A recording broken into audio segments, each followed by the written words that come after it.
John Galloway was recommended to me very early on in the process.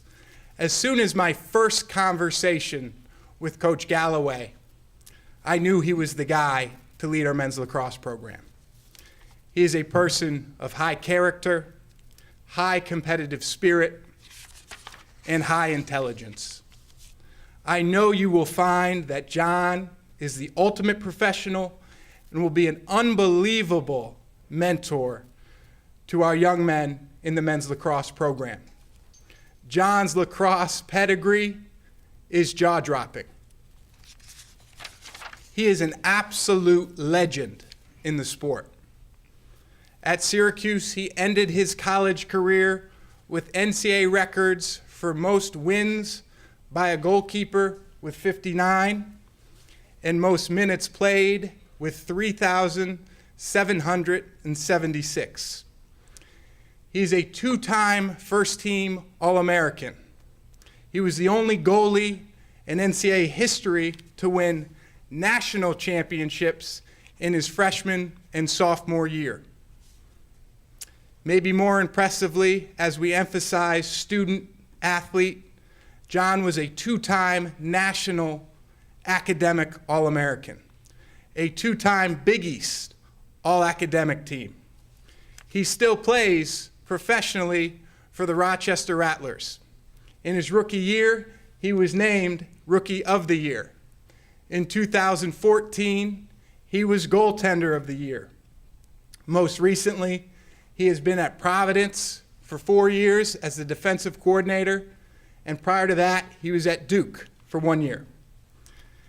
He has hired Casey Powell as his top assistant, who may be the most famous men's lacrosse player of all time. John and Casey bring immediate credibility and viability to the men's lacrosse program. So without further ado, I introduce you to our new head men's lacrosse coach, John Galloway.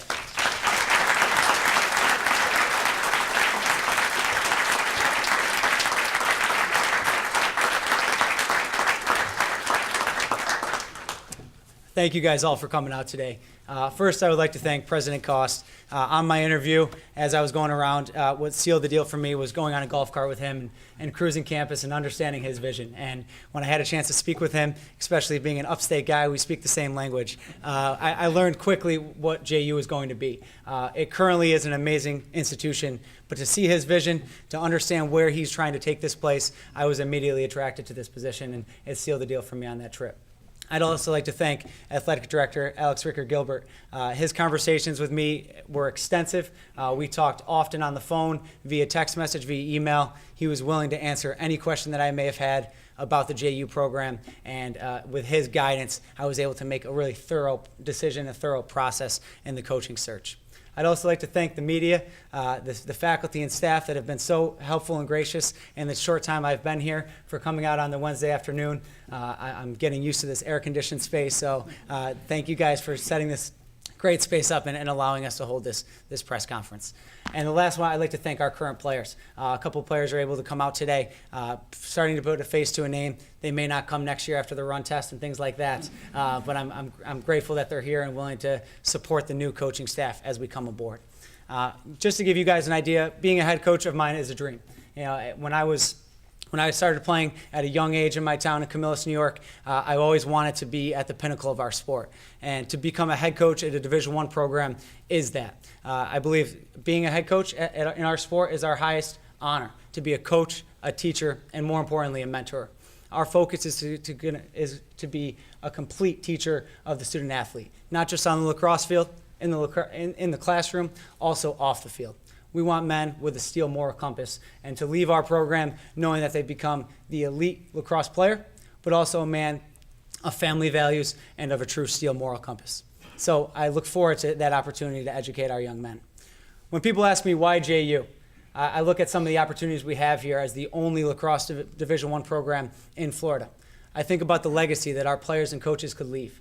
There's a lot of places that you can go and just become another member of the program. Here, we're going to challenge our guys to become the first member of a SoCon championship.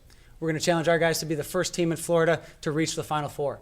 And we are going to dream big. We will have irrational expectations. We will challenge our guys to become the first national champion in Florida. Those dreams may be big, but we're going to set our goals high, and we'll also create action plans to get there.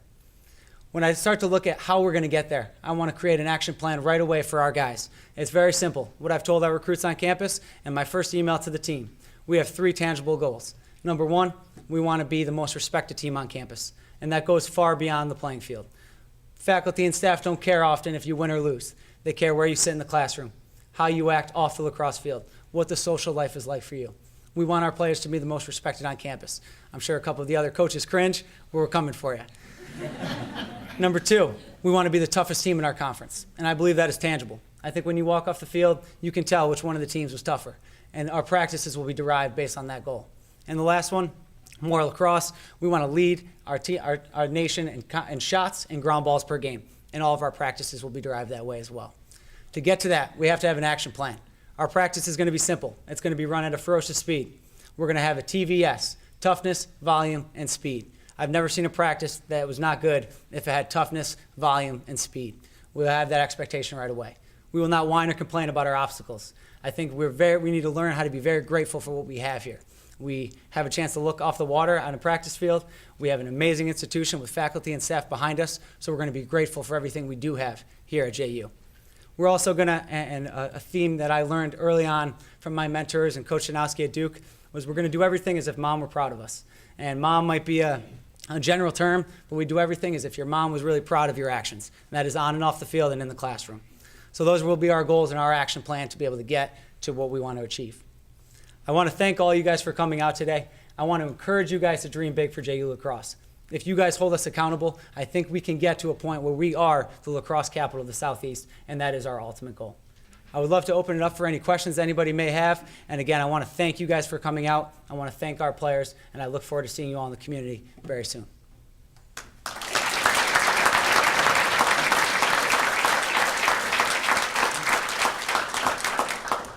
Coach, do you have any plans for new commitments or transfers for the 2017 season that didn't previously plan on attending? Yes, we had a young man on campus this morning. We'll continue to have guys throughout campus. Again, we can't really comment on their names until they are committed to us, but we will try to make a splash early on. But the cupboard is certainly not bare. I've had a chance to watch our film often of this team. This team is skilled. They're athletic. I think they just maybe need a different direction in terms of our practice philosophy and our game philosophy. But we're going to certainly lean on the talent that already currently exists here.